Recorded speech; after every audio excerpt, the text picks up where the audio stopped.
Welcome to Lore Citizen, a podcast dedicated to all things Star Citizen lore. If you enjoy this, make sure that you like, subscribe, and follow all of our social medias. Without further ado, Hello and welcome back to a very special Lore Citizen podcast. We're going to be talking about it's Invictus Fleet Week, so we're going to be talking about battles of the Star Citizen universe. But before we get to that, let's introduce everybody, the two people I have with me today, starting with Jale. Who are you? What do you do in Star Citizen? Where can they find you? I'm Jale. I can usually be found on Twitter complaining about not having enough time to play Star Citizen. I'm still working on that novel, working on those projects that I keep telling people about, and I'm not actually materializing. But I've got some good stuff cooking up. My boy.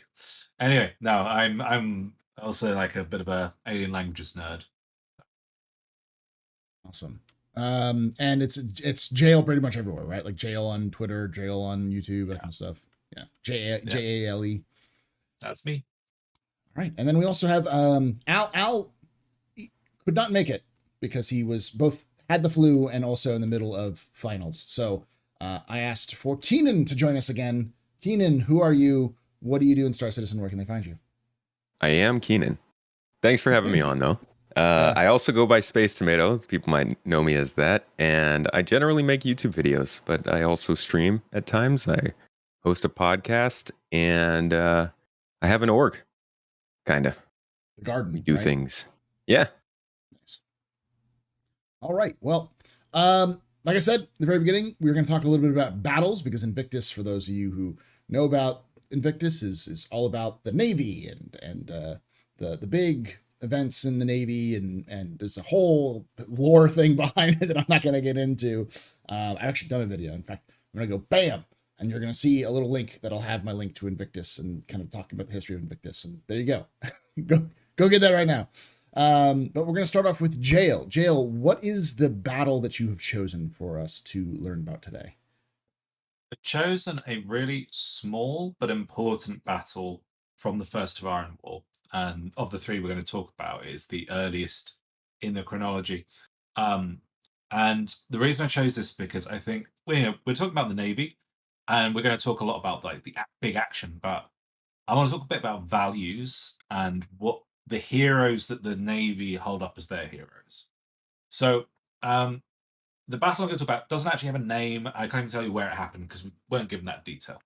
And I was worried that it was so obscure that it might not have that much of an impact. But CIG did me a favor because they decided to release the Anvil Legionnaire.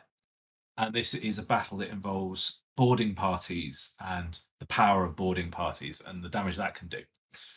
So it's the story of the UES Gilcrest and its commander, Hester Polaris.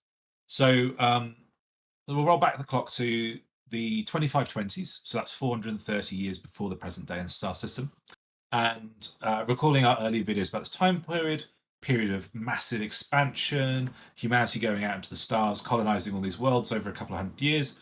And then they get to this point where they're still governing everything from Earth, and the people going, this ain't working anymore. We've got cities that have been here 200 years in the stars, and we're still treating it like a colony of like the North American Alliance or Asiatica, whatever. We need a political restructuring, and they had the United Planets of Earth was born, which had this. It was trying to be more proportional representation in one sense, but really they just centralized power into a few people, and that ended up paving the way for Ivor Messer to take over the whole lot of power, which wasn't a great move in retrospect. But anyway, this is the world that Hester Polaris grew up in, and it was literally the year that the UP founded. She joined the UP Navy.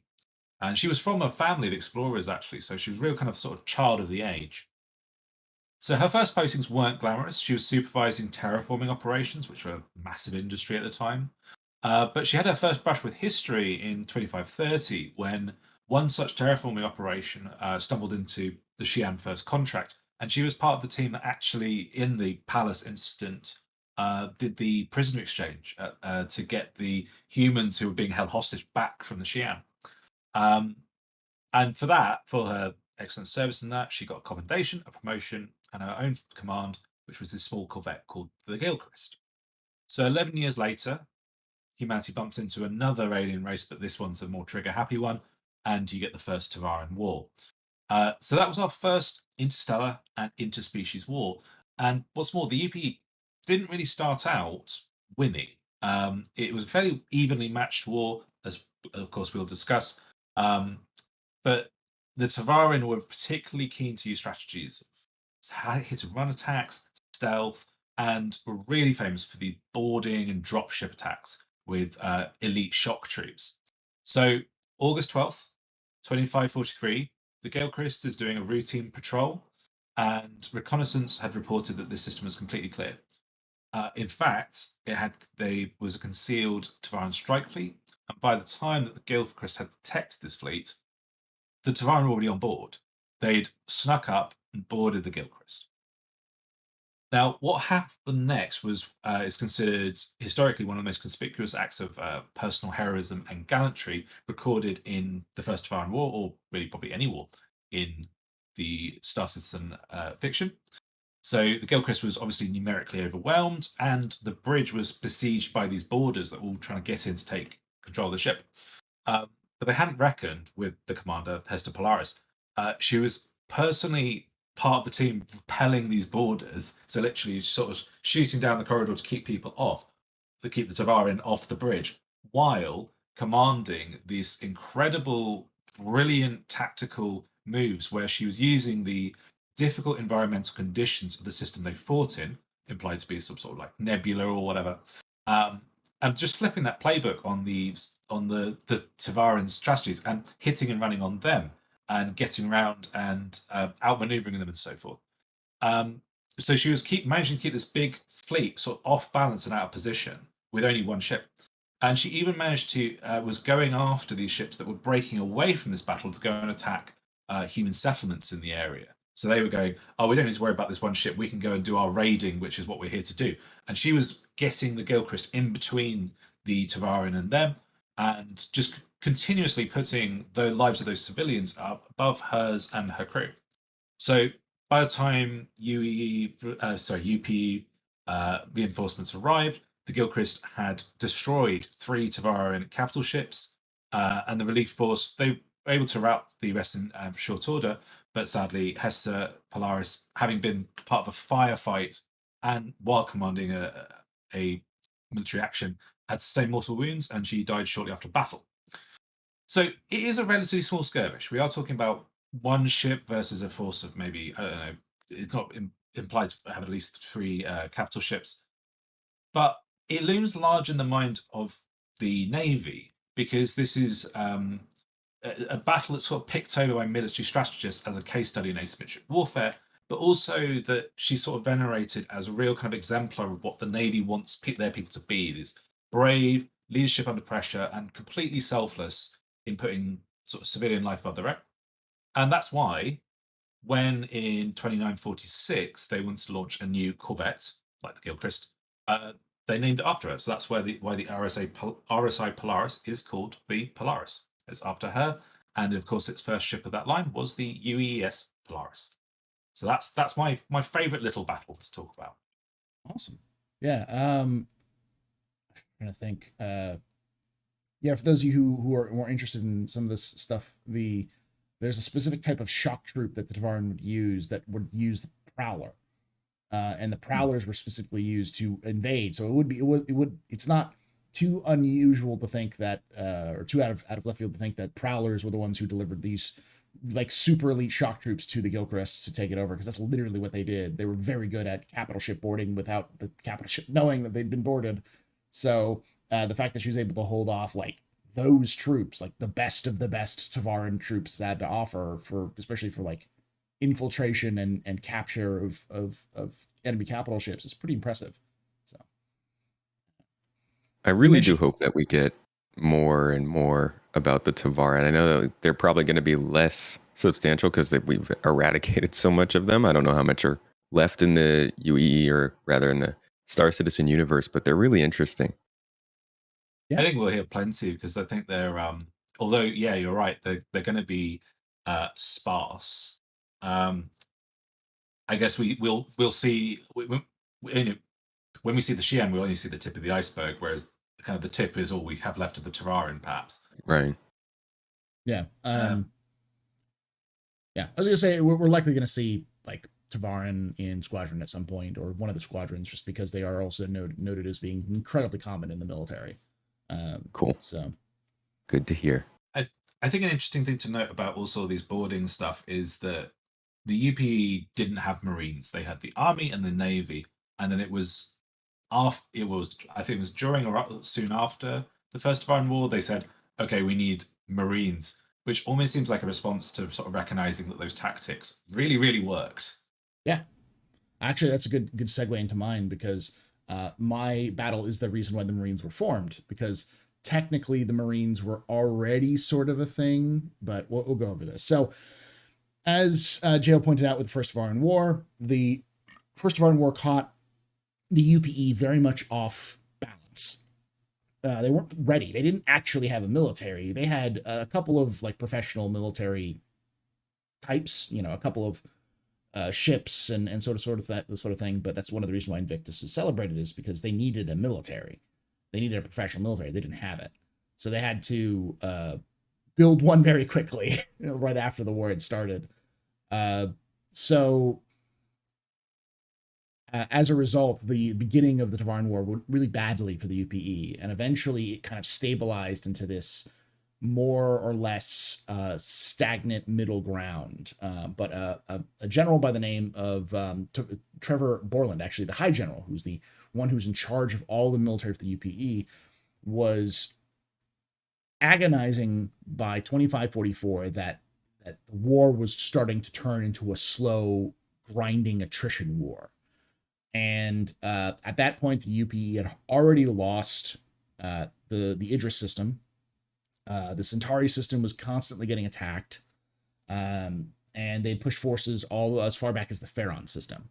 So the UPE had already lost ground, and there were humans and UPE citizens who were living in occupied territories by the Tevarin occupied territories. So like, even if the war had ended right there, it would have been terrible for the UPE. So they had to figure out something. And quickly around this time, Trevor Borland, General Borland, just basically said, find me something. We need to break the stalemate. And they came up with an attack on Idris IV to reconquer Idris IV, because military intelligence had been seeing something being built by the Tevarin on Idris IV. They didn't know what it was, but there was something being built. And the military intelligence of the UPE said, we think it's a shipyard, which would be bad, because if they were replenishing their ships so close to, in a UPE territory, in humanity's territory, they could probably continue this fight even further. So they needed to do something about Idris IV. So they created what's called, which is the actual name of it, Operation Nemesis. And it was this huge amount of buildup of forces, of Navy and Army forces to invade the Idris IV. And they actually developed a brand new torpedo specifically for the operation called the Hull Shredder. It was specifically called the R27HE Hull Shredder torpedo. Totally untested, but experimental, and supposedly very good against Tevarin shields and weaponry, because at this time, most of the Tevarin had shields, especially even to their smaller ships, whereas humanity didn't really have shields on anything but its larger vessels. Most of its smaller vessels didn't. So they needed something that could counter those shields, and the Hull Shredders were seen as their go-to. So on September 30th at about 1:45 p.m. Standard Earth time, the operation launched, where the fleet, this massive fleet, entered the Idris system and then strung out in a very long line from the jump point all the way to Idris IV. To just give you kind of the context of how many ships were involved in this, to cover the troop transports that were coming behind it and this fleet then to land on Idris IV and take it. And then those Navy vessels would then protect the transports and keep the Tevarin at bay while the ground forces were reclaiming the system.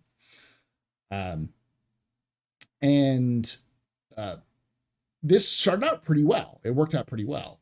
The army landed with the 112th Infantry Battalion, along with Alpha, Bravo, and Charlie Mechanized Company on loan from the 3rd Marine Expeditionary Unit, which was at the time a kind of a subset of the army, which sounds weird, but just kind of how it was. And after about 6 hours after the operation began, they had taken their primary objective, which was known as the Hill, which was a shipyard that they had that was in the territory. And everything looked like it was going great. And then everything went wrong because the Tevarins started to attack the fleet. But what the fleet didn't know was that the things that the Tevarin were building on the planet was not shipyards.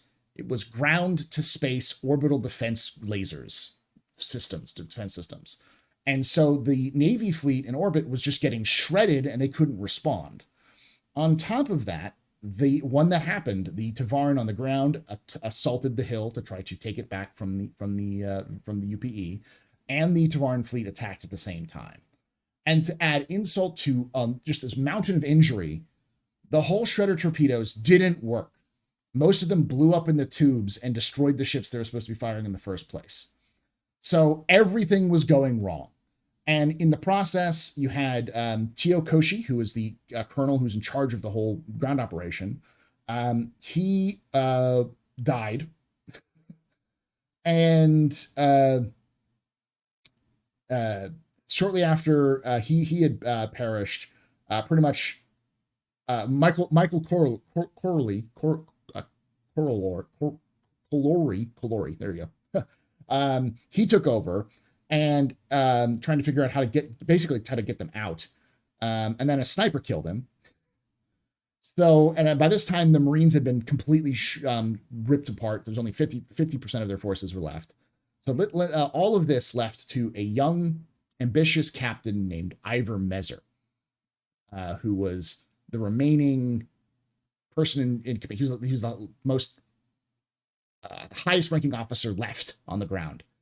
And he immediately took charge and ordered effectively the Navy to bomb their position. Danger close, round the clock, retaliator bomber strikes to just break the back of the Tevarins who were assaulting.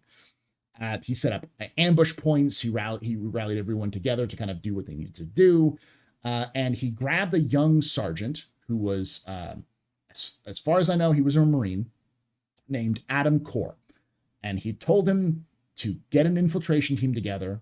And they used a captured Tevarin skiff that was at the shipyards that they had taken to go find the defenses and try to turn off the defenses. Basically, Captain Mezer basically said, turn off those orbital defenses. I don't care how you do it. Just do it. So Adam Core left to go do that while the army was finally holding on the ground. And Adam Core and his Marines basically discovered the control point for these weapons, assaulted them, took them back from the Tevarin, and then turned the defenses on the Tevarin fleet. And this confused the Tevarin because they weren't expecting it either. So they got shredded. The Navy was able to regain the initiative, and slowly the UPE forces were able to start to push back and control Idris. It took a little bit longer, but without Ivor Mezer and Adam Core and their actions, they would have not. They would have been a complete disaster. Possibly even the loss of the First Tevarin War because of how much resources the UP had thrown into it. But after the battle, the reason why this is obviously important is because after the battle, Ivor Mezer became the war hero. He became the hero of the day. And he was used on recruiting posters. He was given the immediately raised to the rank of colonel. And he was effectively put in charge of the war. The High General was basically like, son, you know what you're doing. Go fight these Tevarin, please. And eventually, after this, he would lead the assault on the homeworld of the Tevarin and personally, or at least not personally, but capture the warlord, the head of the Tevarin government, and personally deliver them to the Senate, the UPE Senate on Earth to end the war. So, Idris IV is the thing that made Ira Mezer, for good or ill. It's the thing that kind of won this first Tevarin war, but also gave rise to the Mezer regime. So yeah, that's the Battle of Idris IV. I think they were a little too enthusiastic about giving that dude power. Well, I mean, pretty good. Yeah. To be fair, he literally was he like saved them. Everyone else was incompetent. Like everything was going absolutely horribly for the UPE, just about everywhere. Little victories here and there, but like Ivor Mezer was the first person to actually give them a win, like a big. It's win. Like a knee-jerk reaction. They're like, "Oh my gosh, something good. Give him more." And you know that gif of like he can't keep getting away with this, or like he don't miss. Like that's just Ivor Mezer. Like once he got power, he just never stopped winning. He just kept winning over and over and over again. So when you win and you keep winning, people think you're just good at what you do. So yeah. It wasn't just the humanity suddenly just fell on their feet. He also had to orchestrate this huge campaign of like false terrorist attacks to kind of create the villain that he could save them from. So it's he was a very shrewd operator. So he was just evil from the start. Okay. Yeah, he was decisive. He was evil for, I would say he was evil for his own, what he believed was good reasons. Which was like, he took a look at something like the Xi'an and was like, the Xi'an are like, they're going to attack us. And almost every human, even in Star Wars universe today, there are still large numbers of humans who are like, the Xi'an are evil. They're doing something. They're going to attack us. We need to prepare for that eventuality. This is not an if, but when this is going to happen. So like he saw what humanity was at the end of the First Tevarin War and was like, we need to be prepared, and we're not. And you need strong man. And of course, no one wants a dictator, so he had to take it by force. So, yeah. That's interesting to me. I wonder if the Xi'an will attack during Star Citizen, or if it'll just be a thing in the background. I don't know. I think they'll take over economically more than anything. Yeah. But I also say that another thing that's important is because of this battle is the reason why the Idris is named the Idris, because the Idris was built on the shipyards that he captured. The hill is now Aegis shipyards, and those shipyards are where the Idris was conceived and built, and is still being built today. And that's why it's named the Idris in the first place. It was named after the Battle of Idris IV.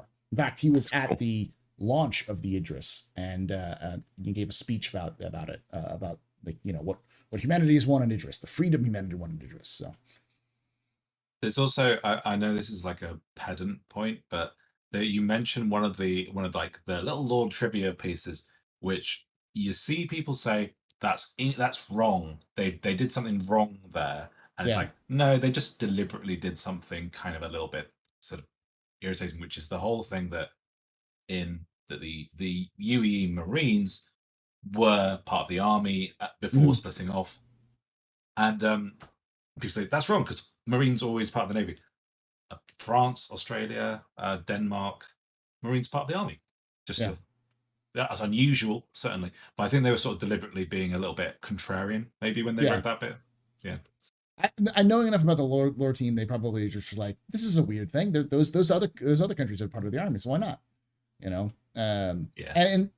the way that they described it, though, is the Marines were basically the amphibious force of the army. They were designed as being the shock troops who would come down and land, and they didn't really operate like we think Marines today, like the Royal Marines or the U.S. Marines, where they have like operate aircraft and or active on ships. Like they just weren't. They were army with amphibious with like specializing in landing. Yeah, amphibious is the great word for it, because it is just being in both worlds, in the space of the land. Yeah. Kenan, you have a battle. What battle do you have? Yes. So, kind of, it's interesting that we all took such like closely related battles, but mine's also going to be in the Tevarin War. This time, instead of the ending of the first war, we're looking at the ending of the second war. And I thought it was there are some similarities actually to your story, Paul. I'll see if you can you catch some of them. But this one is focused around the Tevarin who were scattered after the end of the first war. They didn't really have a central location, and a lot of them were kind of relegated to the fringe. And they had a warlord by the name Korathal. I believe that's how you say it. And while they were out in this area in the fringe, I believe this must have been what 150 years. When did the first Tevarin War end? 2946, I think. 2945, 46. Yeah. I think 29 would be like 20. I'm sorry, 25, 25, 46. Yeah. Okay. I'm sorry. Yeah. Okay. so this would actually only be about 50 to 60 years later. And they took that time and they did some stuff with it. The Tevarin, they regrouped. They got their forces back together. They worked on trade with the other species in the system to really bolster their defenses. And they came back entering from, let's see, where was it? It was going into the Fora system from Banshee, basically called out to all humans and said, we are on our way back to take Elysium 4. This is their primary, their previous homeworld. We're coming back to take Elysium 4. You can either give it to us or you can die while we take it. And of course, humans, they thought for a second. They were like, maybe we should give this back to them. No, we can avoid a war here. Let's just do something easy. But Messer. They wanted to go to war. So they said no. And the Tevarin immediately started their way through human systems to get to Elysium. And just like with the first war, as Astropub was saying, the humans got wrecked at first.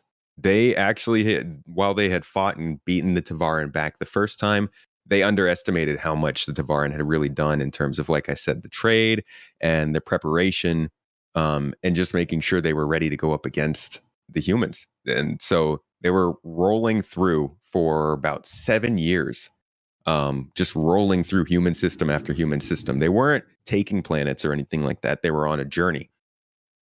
So at the end of these 7 years, they get to the jump point that leads to Centauri. And the UEE Navy, in order to stop them, because they know exactly where they're going, sends all of their ships to the Centauri jump point. Obvious way to cut them off.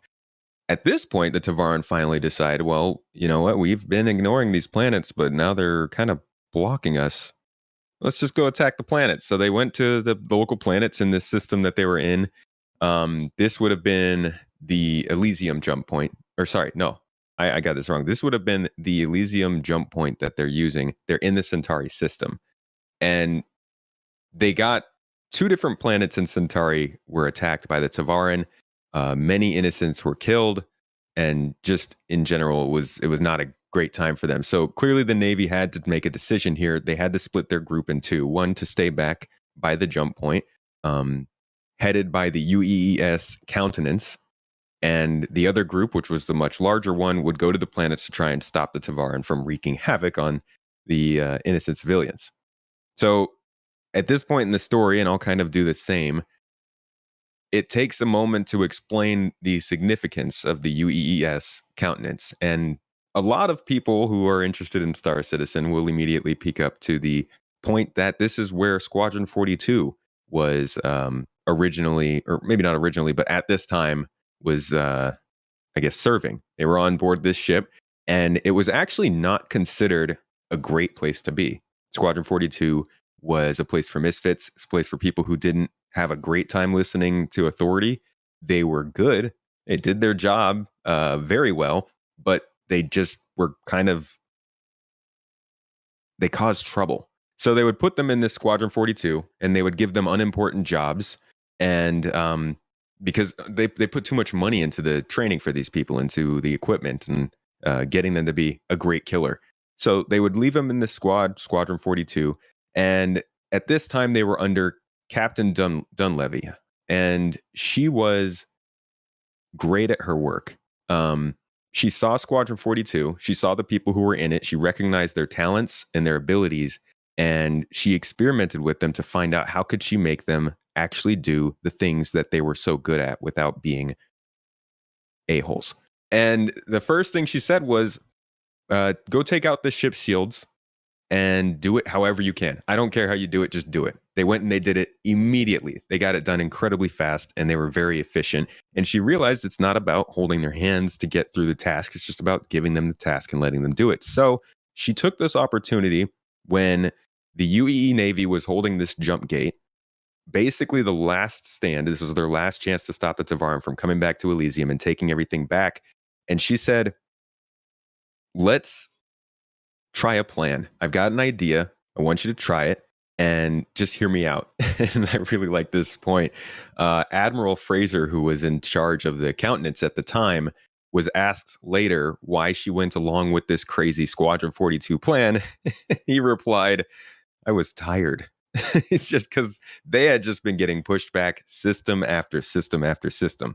So he said, all right, we'll try this out. All of our forces are away. We're basically looking at a Tevarin fleet that we're not going to be able to beat. What do we do? She explained this whole thing to them. And when the Tevarin fleet is approaching the jump gate to attack them, instead of trying to go up against them tit for tat with their guns, because they know they're going to lose that, they kind of fade away and allow the Tevarin fleet to split them apart and make a jump and make a run for the jump gate. As they're getting there, obviously, with the size of a jump gate, the Tevarin fleet had to elongate themselves. They couldn't maintain their phalanx formation that the Tevarin are so well known for. They had to go into a single file line, just like in your story, and expose themselves. Squadron 42 had been smart enough to leave a bunch of disabled retaliators in the wreckage that the Tevarin had already created in the perfect ambush, really. And by the time the Tevarin already realized this, the war chief was halfway through the jump gate, so he couldn't really focus on command. They were all strung along, and these retaliators were able to just unleash torpedo after torpedo onto the ships, break through the shields, unlike anybody had ever been able to do in the last 7 years of this losing war, and disable the ships long enough for the UEE Navy to hit them with the big guns and take them out. It didn't destroy the whole fleet, but I believe it took out something like 50% of the ships in that fleet. And while it wasn't the killing blow to the Tevarin force, this was essentially the beginning of the end for the Tevarin Second War, and the beginning of, I guess, the beginning for Squadron 42. I was honestly did not expect to hear anything about Squadron 42, but I guess that's really the significance of the story, and I liked getting this backstory from that. I always like that story, especially since, like, as I've learned, a lot of the that story is actually directly linked to the gameplay of Squadron, which is in Squadron 42. Like, as you remember, like as you mentioned, Dunleavy was basically like, hey, how do I get these criminals to do what I want them to do? I just give them a job. Do this. I don't care how you do it. Do it. And that's kind of how Squadron 42 is built. It's like it's designed to be able to, players can approach it in many different ways. So it's like, here's your objective, go do it. So it's kind of cheeky. like a early little hint at how they're going to build Squadron 42. So yeah, I liked this one a lot though. I mean, it's such a simple, like, leave the retaliators turned off, sure, but I like that they really worked to get Squadron 42 into, like, the deep lore of the game, and they're pretty good at that, the writing team. I think you picked a great one. It's such a evocative story. It's also just a really well written account. Like the version is a quite compelling read. The way that it's just been written. Yeah. I always like the Admiral just being tired. It's like, she's getting her ass kicked so hard. I'm just done. Let him have it. I don't care. Yeah, we had nothing else at that point. Like, it's either they take the system or we do this, so let's do it. Awesome. I think we got a good arc over our three there then, because we've got the start of the war, essentially, the start of the First War, end of the First War, decisive action of the First War, and then the really critical action of the Second War. Yeah. And that's the only really big wars other than the unification wars that humanity's ever fought. Yeah. Really. It's really unification was the UEE forming. No, it was Yeah, it was basically some military units didn't want to go along with that no countries anymore. Uh, It was, but all we know about it is that there was a ship that had belonged to the country that basically equates to America, and they mutinied, and then there was just a few more military mutinies over about 4 years, and they became like the first space gangs. Some of the units that lost this war sort of went, right, we'll go make our own human empire with blackjack and hookers, and uh, flew off into space. But that's it, the deep lore. so, is there any explanation for the long period of peace we're in? Besides just we're keeping it cool with the Xi'an? Yeah, I think that's basically it. Is well, we're not in a period of peace really because we've got the war with Vandul. Well, yeah, the Vandul, yeah. That's fair. But it's I guess they kind of end up feeling a little bit more like a storm than an enemy in a sense. Yeah, 'cause I they think just- of the Vandal as like a constant, you know? They are very much a they feel like a force of nature rather than Yeah. an enemy. But there's some definite like conflicts with them that really like that shows that like they are very good Mhm. at being very good at fighting effectively. Because pretty much every engagement before the Battle of Vega with the Vandul was the Vandul basically goading the UEE to commit in places they shouldn't have committed, and then the Vandul were just like, surprise, we have more forces. Here's a kingship. You're already weak. Goodbye. And up until Admiral Bishop was finally just like, maybe I shouldn't fly ships into atmosphere. Maybe that's a good idea. Let's not fly capital ships into atmospheres. Maybe that'll improve our chances at winning battles. Probably should have called that one when we were making them. Yeah, well, what a radical change in UE Navy doctrine. Listen, it's a joke, but literally, it happens like 4 times in the lore, and it's always a ship that shouldn't go into the atmosphere. There's one on Daymar. Yeah. The whole point is like they should not have gone down there. There's an In entire fairness, landing that one- zone. Go ahead. Yeah, in fairness, that one was fell out of orbit, unrelated to crashing. But, Yeah. Yeah, but they got too close. they got kind Yeah. of close. Yeah, I mean, my favorite one of capital ship disasters is the fact that the Carrack exists. I've got a lovely picture of the Carrack behind me. Yeah. Frame picture. The Carrack exists because up until that point they'd just been using battleships to scout things, and they kept losing them to asteroid fields because they were just send the big ship into the asteroid field to scout it, and It's it got the didn't come biggest back. sensors, right? Yeah, that's Exactly. that's such the bureaucratic way of doing things. What's the biggest ship with the most sensors? Our giant, wholly way too expensive battleship. Let's send it in there alone, unsupported. But Colonel, so many asteroids. Blow right through those asteroids. Big ship. Big ship, my ship bigger than that's the answer. My ship bigger than gravity. Their admirals' egos become so big they get their own gravitational pull.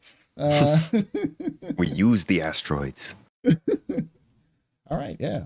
Thank you for coming, y'all. And make sure you're following Jale and Kenan, Space Tomato, on their social medias and their content. And you can always subscribe here, like this video. If you're listening to this on the podcast, leave a review.